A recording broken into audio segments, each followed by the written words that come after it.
hello everybody, and welcome to Happy Times and Places, a positively inclined Doctor Who commentary podcast in which I, Toby Hadoke, get a special guest to choose a story, nominate their favourite things about it, and I have to guess what those favourite things are.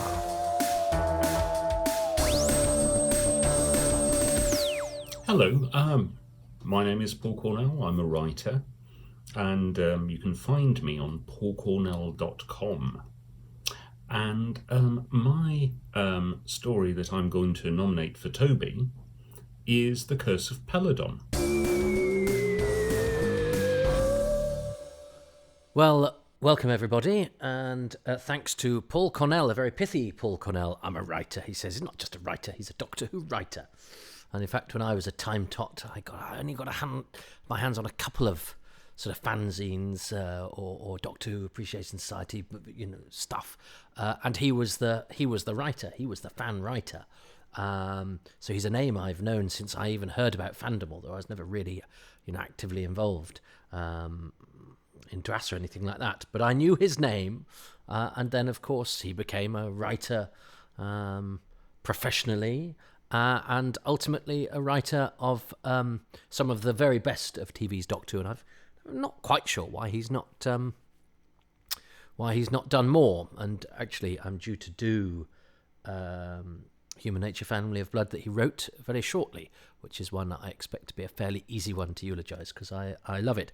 And I've met Paul at conventions and always found him very affable and friendly. And he was one of the first people I asked to this who replied, so probably over a year ago. Sorry, Paul. It's just I sent out a big flurry, and I sort of do the order that I fancy, and I try and mix up the doctors, of course. And I have to be honest with you. Now, this isn't are you okay, hun? I'm feeling a bit. I've just been sitting twiddling my thumbs and wasting time. And feeling a little bit of, it's the beginning of the year as I record this. The dark nights are here. The beginning of the year as a freelancer, you always think you'll never work again, and my birthday is over already, and I'm feeling a bit sorry for myself. Just feeling a bit glum, and I don't want to go on Facebook and go, I'm feeling a bit. Oh, and I've had a few things that have not quite worked out, and I'm just a bit. So what I need to do is the two things I do to always try and make me feel better at these situations is, one, watch a bit of Doctor Who, and in particular a bit of comfort Doctor Who. So I thought, this'll definitely The Curse of Peladon. What's not to love about The Curse of Peladon? Never a particular favourite of mine, but also not one I dislike either. So I'm looking forward to sort of diving in and actually going, well, I've always enjoyed it, but I've never sort of, eulogized it or had it in a top 10 or anything. So let's dive in and try and accentuate the positive. And the other thing I do to try and to always try and beat the dark is to do a bit of performance or sharing or whatever this is. I'm something creative, even if my creativity is just watching Doctor Who and talking out loud into a void. So sorry if that's a bit of a modern thing to go, I'm having a bit of a bad time. I'm not, I'm just pissed, just a bit pissed off. And I think we all feel like that, don't we? And the way to deal with it is not to, today is the day that Nadine Dorries has gone to war on the BBC. And I've seen friends of mine, get involved in great big back and forths with people being very mean to each other on the internet. That's been doing my head in. I have a rule not to get involved at the moment, just because I think you don't change anybody's mind, and I just don't like the kind of discourse. But it means I've been feeding off all that sort of negativity and a couple of other bits of negativity from elsewhere in my sort of professional life, and I just sort of look, if you're at home and you're feeling a bit glum, or if you're feeling happy, I don't know what use I am to if you're feeling happy. Well, I don't know. Anyway, it's nice that you're there. But if you're feeling a bit glum, you are not alone. But the way to deal with it is not to. I've seen so many friends get absolutely sort of infuriated. The internet it's a tricky old thing. So maybe I need to pull out of the galactic federation of tweeters and Facebookers and be an autonomous republic of Hadoke here in my living room. Anyway, I don't know. Sorry. Shall I cut that? No, this is what it is. I'm going to watch Doctor Who, and I'm going to accentuate the positive, because that's what this podcast is. But I also don't think it rings true if the idea that I do this is because I'm a cheerful person. I'm absolutely not. I am always arming myself against the forces of darkness, who are always there tapping me on the shoulder. So I'm no goody two shoes. This is hard fought. This positive thing I've got going on, or try to maintain. But Doctor Who makes it easier for me because I love Doctor Who, and I love all you for listening. And I'm very much like Paul Cornell, who I've only met through fandom, but I've socialised with a bit and gone to conventions. I've actually been to his house because we do a fantasy cricket team sometimes that Paul sets up. That's sometimes a cause of joy and sometimes a cause of great upset and anger, actually. But no, it's a nice thing that Paul organises. So listen up. That was a bit of a long preamble. Let's watch Paul's choice, Doctor Who and the Curse of Peladon. I'm watching on BritBox. Other things are available, including the DVD I've got on the shelf, but I'm still on a free month's trial from BritBox, so I'm going to press play in 3, 2, 1, now. No, I'm not sponsored by BritBox, by the way. I'm not sponsored by anybody apart from patrons. So, right, so that took ages to load up, so nobody's in sync. That is the beginning of Doctor Who and the Curse of Peladon, which, no, I am not going to skip intro, and I need to have the remote control to hand in case it tries to get rid of the closing titles, which will make me kill again if it does. So, Doctor Who and the Curse of Peladon. We had the book. We always had the book. It was one of the early books, and it was a nice one to flick through. I always thought he was called Brian Haley's until I got older and realised how words work, by which time he was... everyone on my target bookshelf seemed to be, I learnt very quickly, was dead. Malcolm Hulke, anyway. Malcolm Hulke, David Whittaker, and Brian Hales. Brian Hales died at my age, actually, I think 48, before The Moon Stallion went out, which was his final work that Sarah Sutton was in. But we always had the book, and it has some nice internal illustrations. I always liked the book with the internal illustrations. But what I loved about the book cover of this is that it promised so much. It's got a great Chris Achilleos, who, as I record this, died last month, cover with a sort of polka-dotted doctor's face, or whatever that way of doing it is called, and an Ice Warrior, and Agador, and Alpha Centauri, and you're going, this one looks fun. It's just a menagerie of monsters. There's a nice performance here from Henry Gilbert as Torbis, who doesn't last long. And I think he's bald in the book, because there's the illustration of him getting killed by Agador, and he's bald. Whereas, of course, on Peladon you can't be bald because you have to have a streak of pink hair to denote your courtly status. This is interesting because watching this as I am on BritBox, the sound is slightly out of sync. Now we have a few issues with that, but actually I don't object to it on Curse of Peladon because my video copy of the Curse of Peladon always had a slightly sound out of sync issue. In fact, I've probably seen the Curse of Peladon with its sound slightly out of sync more than I have with its sound in sync. So I'm not going to mess about with this. He's good, Henry Gilbert, and this is nicely shot. This is very much courtly intrigue, exposition, backstory drop, but it's elegantly done. And Henry Gilbert died a year to the day after this episode was broadcast. So there must be a record for the length of time between appearing in Doctor Who and dying, but I can't know. Well, actually, Jean Conroy gets that, who's the young woman in the wood in Dalek Invasion of Earth, because she actually died before her episode was broadcast.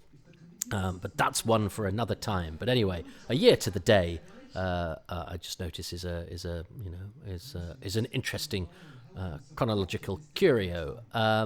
So gosh, that means he was He was dead before I was born. Isn't that extraordinary? I've sort of seen him so much, and I've learnt little bits about him. There's not much to know about him, but I can picture, I know who he is. People say, who plays Torbis in Curse of Peladon? I go, Henry Gilbert. He died a year to the day of his, and yet he was actually dead before I was born. So during my whole existence, there has been no Henry Gilbert, and there's about to be no Henry Gilbert. But it's really nicely directed. All of this, I think, as I say, it's fairly standard, medieval courtly corridors. We've seen all this sort of thing before, but the set design's very nice. The set design has a sense of decent scale to it, seeing as we're sort of stuck indoors, and it feels and looks good, and the colour scheme's nice, and it is the spirit of Agador. Curse of Peladon. Do I need to do a podcast on stories in which the story title is spoken out loud? The ancient curse of Peladon will be fulfilled. Love this. Always love a model shot. They're not as common, I think, as I was maybe led to believe as a kid. Just because I think I saw lots of Doctor Who that I saw early was Doctor Who with model shots in it. But I love the TARDIS landing on the side of Mount Mageshra, and this was a pleasant surprise for me to see, because I got home from school and I think I've already mentioned this because I've done Genesis of the Daleks. Mum said, there's a thing called Doctor Who and the Monsters on tonight, The Curse of Peladon. And I went, well, that's not Doctor Who and the Monsters, that's just Doctor Who. And it was a repeat season. We'd already had the 5 Faces of Doctor Who, but this was The Curse of Peladon edited into 2 parts. And I think Genesis and Earthshock all edited down, but a nice little, unheralded for me anyway. I didn't have my ear to the ground in you didn't know in those days. You just had to. I would sometimes spend entire afternoons channel hopping just in case there was an unscheduled Doctor Who repeat, and I actually did occasionally get luckier. Didn't they repeat the Awakening one Sunday or something? I definitely, yeah. So it would occasionally actually happen. I always fantasized about. I remember fantasizing that they'd found the rest of the Underwater Menace and were going to spring it on an unsuspecting public. You can but dream. I really like the Doctor's costume. I like the look of both of these, and I like the idea that Jo is glammed up for a night on the town with Captain Yates, because that, of course, that's a brilliant model shot. That means she's looking suitably regal. Although, would you need to be dressed as a princess to go on a date with Mike Yates? Perhaps. I always thought he'd have his eye on a queen, but I love this. I love this stuff on the mountainside. The film quality just makes it look so real. Although this is film that has been reverse standards convention, hasn't it? So it's got a particular look about it. It would look different if it was actually the original film transformed from the negative. That shot of the model TARDIS descending down the cliff. Give me that over CGI any day. No offense, CGI. CGI is great, but for some reason, it's because I was brought up on. I love a model shot, and I think that TARDIS falling down. Well, one, it's brilliant because it strands our heroes. Quite often, the heroes getting to the story can be a bit tedious. Oh, come on, I actually want the story to hurry up, and especially when I know the story. I sometimes get a bit impatient with old Who, and I go, yeah, because it's 4 episodes or 6 episodes. They need to take their time to get here. But actually, I don't object to it at all in The Curse of Peladon, because I think it's really, really well done. And actually, the story is starting here, and there's plenty of interest. And I think the fact that we've got no location filming, but we have that really well rendered film cliff edge and model stuff going on. I think. And that helps with the story because it means we're separated from the TARDIS, and it just works for me. It just works for me in a way that sometimes the Doctor and his companion getting to the story doesn't. I love Alpha. I'm so. Do you know what? This is what I like about this story, is I'm fond of it. some stories I admire, some stories I think are a bit spooky, some stories are exciting, some stories are fun. I'm very fond of this story, and I wonder why that is. I don't know, because it's not a typical Pertwee story, but it is not as unusual for me as it probably was to people who grew up watching John Pertwee, because, as I say, it was one of the, if not, it might even be the first. No, it's not the first John Pertwee story I saw, but it's certainly an early John Pertwee story that I saw. And I think later on I probably hankered for the soldiers and the guns and the unit and all of that sort of stuff. But this is very fresh and different, and I think it's slightly better than some of his other sci-fi ones, because, and I like Colony in Space, but it is a bit dreary and grey, and it has a lot of moustaches in it. Nothing wrong with that, but it does have a lot of moustaches in it. But I think I like Colony in Space because I try very hard, and it's got Bernard Kay and Maurice Perry in it, so it's sort of, I'm gonna like it, and John Ringham. I'm gonna like it even if, I'm gonna tell myself I'm enjoying it even if I'm not. I don't know. And the Mutants, I think, is full of great ideas, but it somehow sort of goes wrong. I actually think this. I think this, because it's 4 episodes, it doesn't outstay its welcome. But I don't know. It just feels right. Also, in a way that Monster of Peladon actually doesn't. This is a I think a better production than Monster, and of course it's shorter. But I don't know. It just holds together. But as I say in the introduction, interestingly, it's not one I'd ever go. If you said, give me a top 10 Pertwees, I'd go, definitely Curse of Peladon.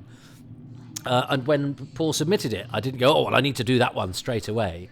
And yet, today, when I'm feeling a bit moody, I thought, I'm slightly comforted by the Curse of Peladon. It isn't that odd that I'm going for an action-adventure series set in a medieval castle with lots of aliens, and it's actually like a warm blanket that makes me feel cozy and happy, and it does. And I think everything. I think sometimes John Pertwee in his velvet with his big hair, enter Terence Dix going, it got more bouffant, can look a bit, sort of comical and a bit much, and sometimes Joe can look a bit. I actually think Pertwee looks absolutely superb, and not sort of dated in this. But then again, I'd never sort of trust me, because I could watch it with somebody else who'd go, what on earth is he wearing? Whereas to me, it actually seems like quite a normal outfit. But in the same way that, we see body horror where other people see sticky tape, I see dashing elegance where other people see, explosion of 70s. I think Brian Hales does a brilliant thing when he goes, well, okay, we've got this planet wants to enter the Galactic Federation. Let's invent lots of aliens. And all of these aliens are great. And this was the bit I remembered most from watching it as a kid, was Arcturus destroying the vase. And it's funny, isn't it, that actually the genius of Doctor Who is sometimes that, the writers and the production, putting things in as a grown-up, you go, well, that's just a bit of a silly special effect. I don't know why have they done that. It doesn't really add to it. Well, it means we do know later on that Arcturus has a gun, I suppose. So actually it has a plot importance, but it's also a great moment as a kid to go, the funny alien head thing has destroyed a vase.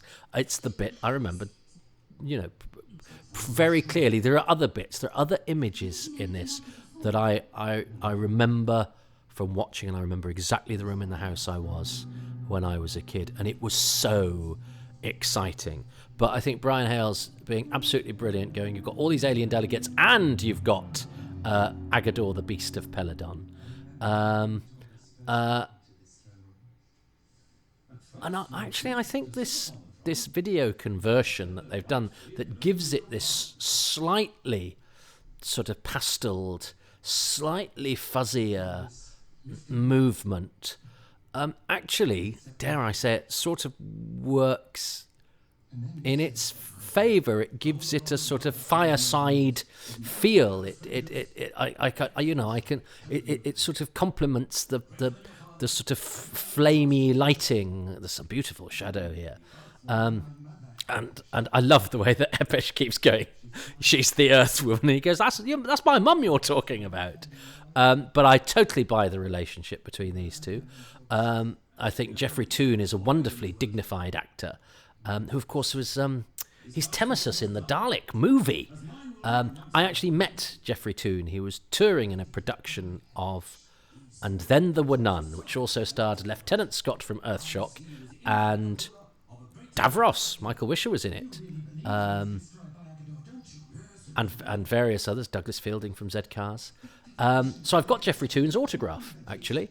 I don't think I had a camera in those days, or if I did, I didn't get a picture.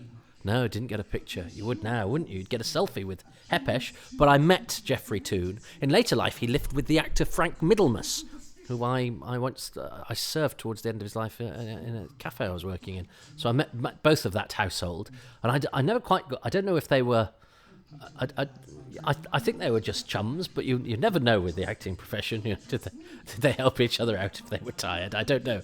But anyway, I love Jeffrey Toone in this. It's again, it's stuff that can easily be over the top or hokey or hammy, but he's got a proper stage actor's dignity. He got some sort of constriction of the hands, I seem to recall, or he got some frailty about him. I remember seeing him in this production of And Then There Were None and going, oh, he's quite frail, and he actually got killed off quite quickly, but he got a decent billing. And obviously, well, keep working, love. And so yes, I had the pleasure. I can't remember what we spoke about, but I did. It was at the stage door of the Grand Theatre, Wolverhampton, and I love all of that. Eeny, meeny, miny, mo. There's a great rapport between these guys, and a cave with a secret, with a move a flame holder, and it opens a door. I love all of that, and it is a bit sort of hokey, but I don't care. Come on, it's a kids' tea time adventure series.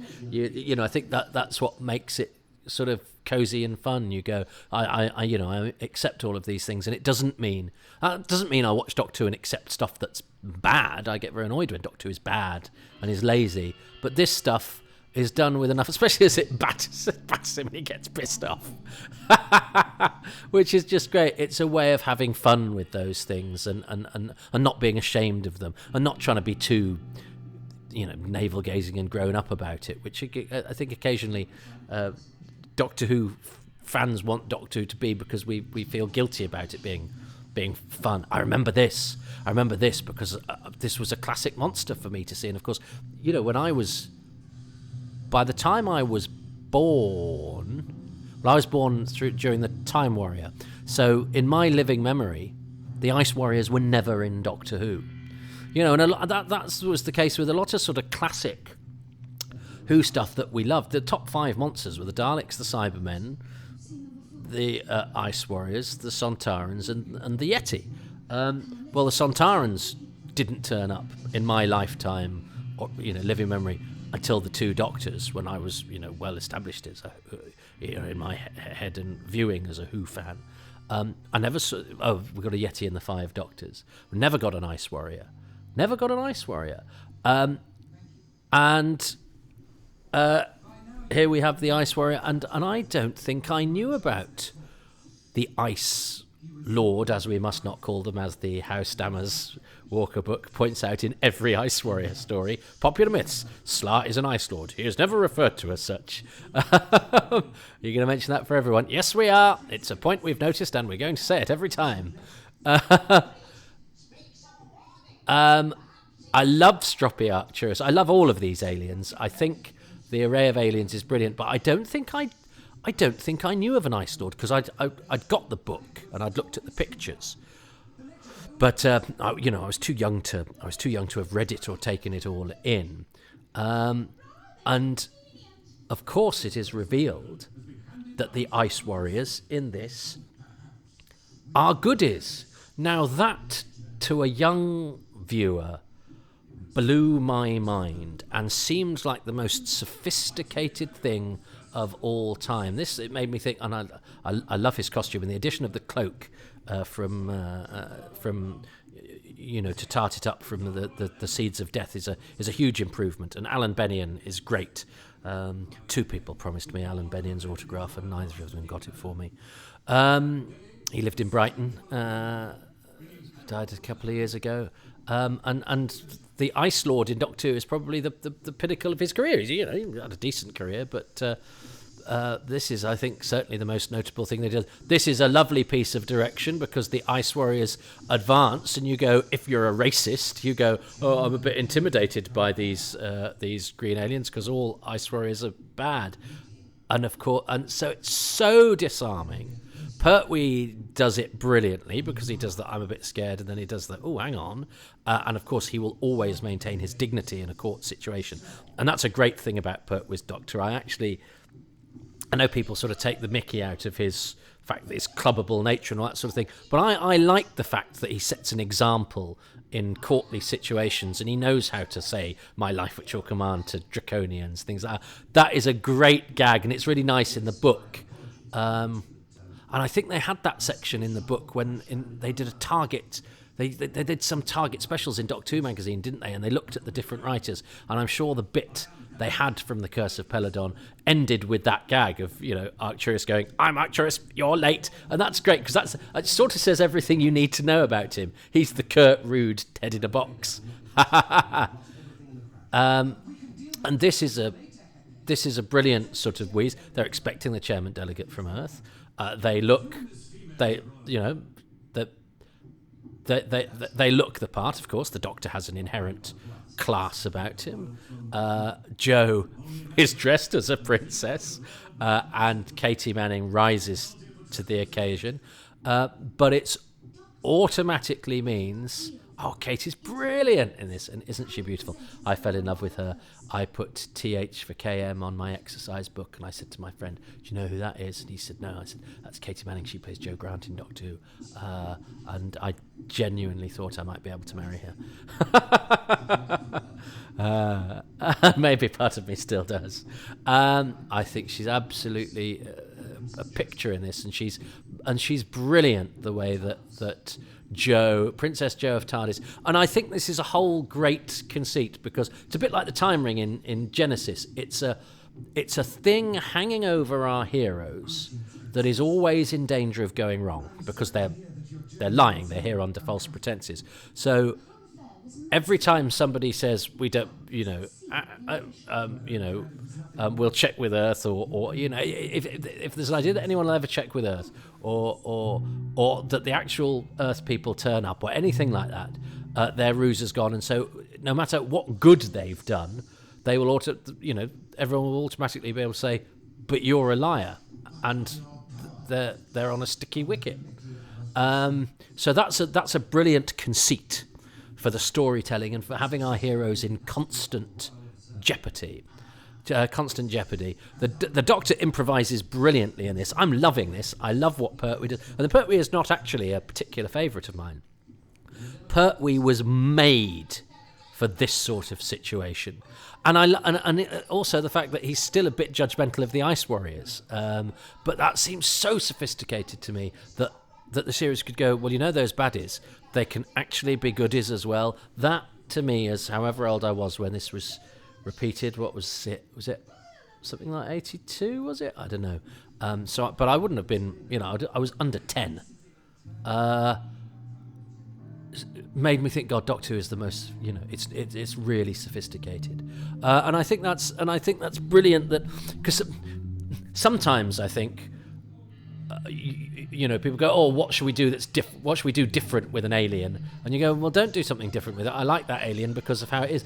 Cold Blood, I think, is a great idea and a lovely story. Ice Warrior on a submarine, but it doesn't. It then goes, but what I'll do is I'll escape the suit and walk around and behave like a completely different alien, basically. And then they go, that bit where you don't know what's underneath its mask and what's not. Well, we're going to give that away as well. It just seemed to me to go, And you know the hissing that they do, that's their distinctive method of speech. Yeah, we won't do that either. And then you go, so you've brought the Ice Warriors back to not be the Ice Warriors. What? Well, I'm not sure. Whereas this seems to me to be a logical progression, because they are sort of dignified and a warrior race, and warriors aren't all, it's a cliche to say, all warriors are bad or whatever.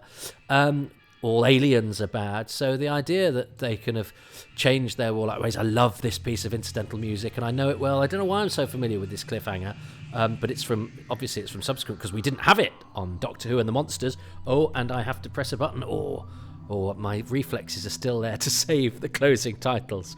God, would I be able to catch something that had fallen? Somebody dropped a baby. Would I be quite so nimble? But to save the closing titles of Doctor Who. Ding, ding, ding, ding, ding. So, but I don't know why I know that closing particularly well, because it didn't happen on the first viewing, because this was episodes 1 and 2 together, and I love this rendition of the theme. I love this closing titles. I love the name Markle Shah Diane, who is the film editor, and Ian Scoons, the special effects. Who was a white... Well, that was cut from the Who's Round. Somebody who knew Ian Scoons that I interviewed said that Ian Scoons was a white witch, if it wasn't a Who's Round, it was some interview I did that somebody said, you got to cut that. I went, okay, but I don't have to cut it from this. Apparently, according to somebody, Ian Scoons was a white witch. There we go. Right, so I'm now pausing for episode 2. Oh, do you know what? I'd sort of thought about this before I came, before I pressed play, and I go, well, I'm obviously going to choose the fact that the Ice Warriors are goodies, because I do love that. I do love that switcheroo. And as I say, that so bewitched me as a kid as being just such an amazing, brilliant idea that made sense, and yet I never would have thought of. And I remember saying to him, but the Ice Warriors are goodies, and him going, oh yeah, they'd given up their warlike ways or whatever. And we go, that's just amazing. But actually, that's not... There's still an element of mistrust, isn't there, at this point in the story? So I could maybe choose it later. I could maybe choose it as my bonus thing. But it wasn't the thing that leapt out at me this time. Oh, what leapt out at me this time, which really surprised me? And again, look, when I do this, I'm reacting in real time, and it might just be because, this is... I make no... I make no pretense to definitiveness. This is me reacting to Doctor Who as I watch it, and I wanted something to cheer me up, and that really has. I love just how comforting that was, how snug. I haven't got an open fire on, but I feel like I have. I don't know if it's the flames of Peladon or the fact that I do associate this. We had an open fire at home when I was a kid, so maybe I watched it sometime in the past with an open fire. I certainly feel the open fire whenever I watch The Seeds of Doom and The Claws of Axos, because I distinctly remember watching those next to an open fire and sort of being in the glow of those, and they're on a Scotch tape. I've still probably got it upstairs. But this. I mean, it's zipped. It's a very, very handsome production, and Lenny Main's productions aren't always, the Three Doctors, has some questionable choices, I would say, and as I say, Monster of Peladon is a totally different operation to this fella. But this I think is a handsome production, even though it's stuck in a studio. It does have a sense of scale to the castle. That film work outside is brilliant. That model shot of the TARDIS is just to die for. It's magic. Could have been done by a witch. But I think I'm just going to have to, and I haven't even mentioned Alpha Centauri, I think I'm going to have to go for the headline news of... with a side mention to the whole fact that, the Doctor is the chairman delegate from Earth and all of that, and Princess Josephine, and that, that hanging over them as potential jeopardy, which I talked about, which I think is such an elegant piece of storytelling. I think I'm going to have to go for the headline news that we're on a planet with loads of different monsters on it, because loads of different monsters have to okay whether Peladon enters the Galactic Federation. Haven't even got haven't even mentioned the political subtext.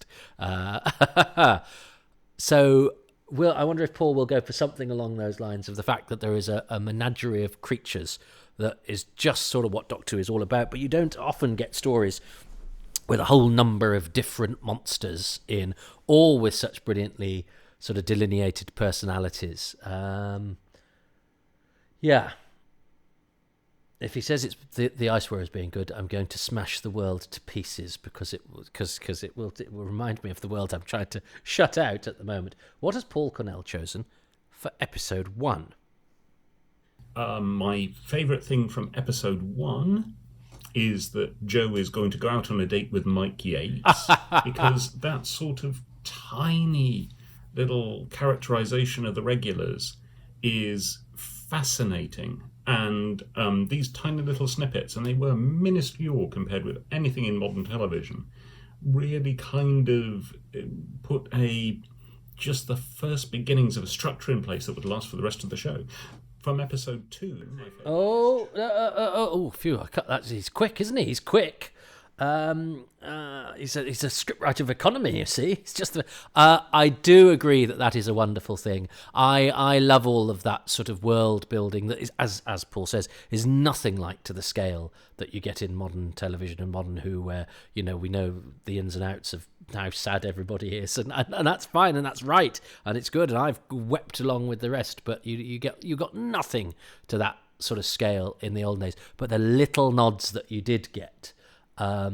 Just help to build that world and make Doctor Who, although it was a series of different adventures, feel like part of one big universe, and that was always very, very exciting to me as a time tot.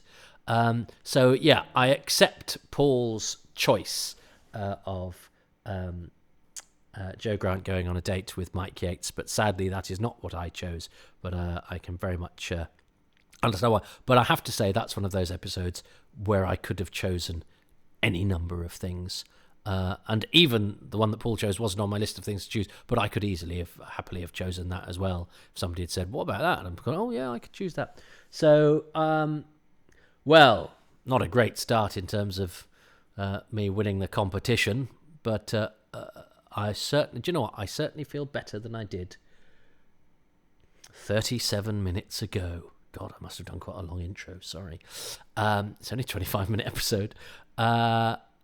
But Doctor Who has left me feeling better than it found me. And that is if a piece of entertainment does that, it's done its job. Everything else is gravy. And believe me, my house is swimming in Doctor Who gravy. But for the fundamental job of improving diverting me from the rigours of everyday life as a 48-year-old man in the year 2022, Curse of Peladon has done the job it was only designed to do once for much younger and less complicated people in 1972, and it's still doing it 50 years later. Good for the Curse of Peladon. I love Doctor Who, and look, I hope this podcast has done its job, which is, the erring on the positive thing is to hopefully make you, go off with a spring in your step, or at least go, well, I've got my problems, but at least I'm not that guy. That guy being me, your host, Toby Hadoke. Thank you very much for listening, and I will speak to you next time. Happy times and places. Goodbye. Thank you very much for listening to Happy Times and Places, which is presented by me, Toby Hadoke. And my special guest this time around is Paul Cornell, who can be found on Twitter at Paul_Cornell, and he also has a website, paulcornell.com.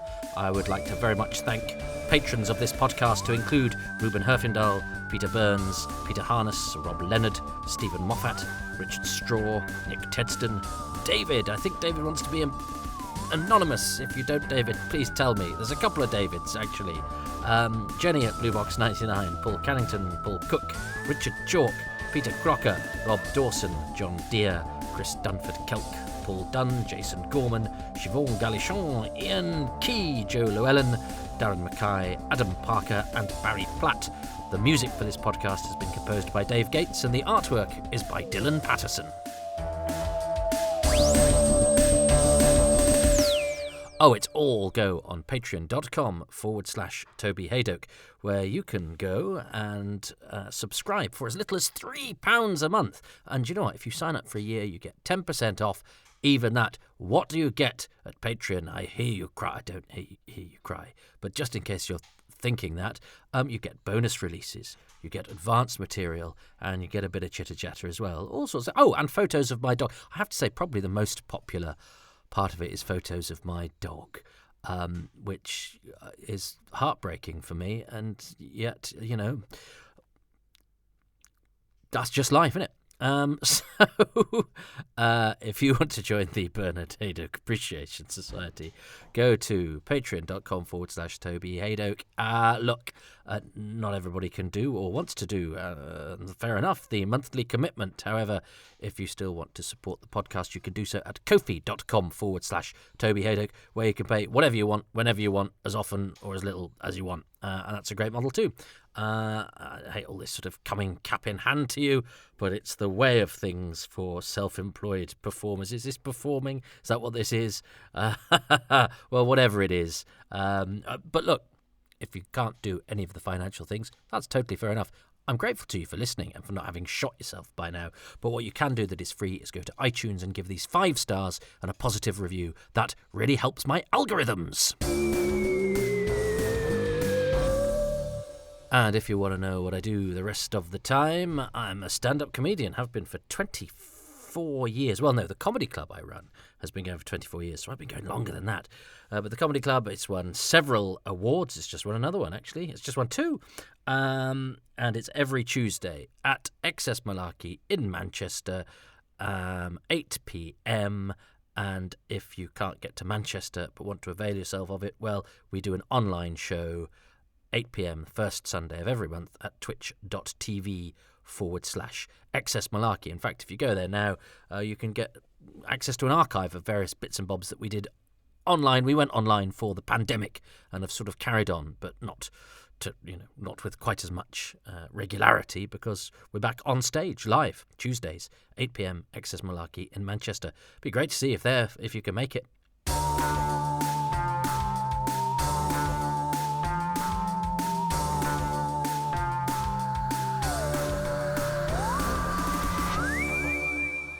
Now, this will be interesting because the other half's actually making her tea, so I can hear a little bit of noise, but I did one the other day where I thought the washing machine and the dog were too noisy, and everyone went, can't hear that. So I've been waiting for ideal conditions, and actually conditions don't need to be ideal. So hopefully you can't hear the preparation of whatever. I don't know what she's having, some sort of curry, I think, or some sort of, I don't know what she does in there. But anyway, could you hear that? It wasn't a spaceship, it was a wheelchair. But if you can't, well, it doesn't matter. I'm still going ahead. But I'm just being a little bit blasé about background noise. Anyway, that's what passes for post-credits entertainment this evening. I've really enjoyed The Curse of Peladon. I hope you did too. As I said, I was quite surprised.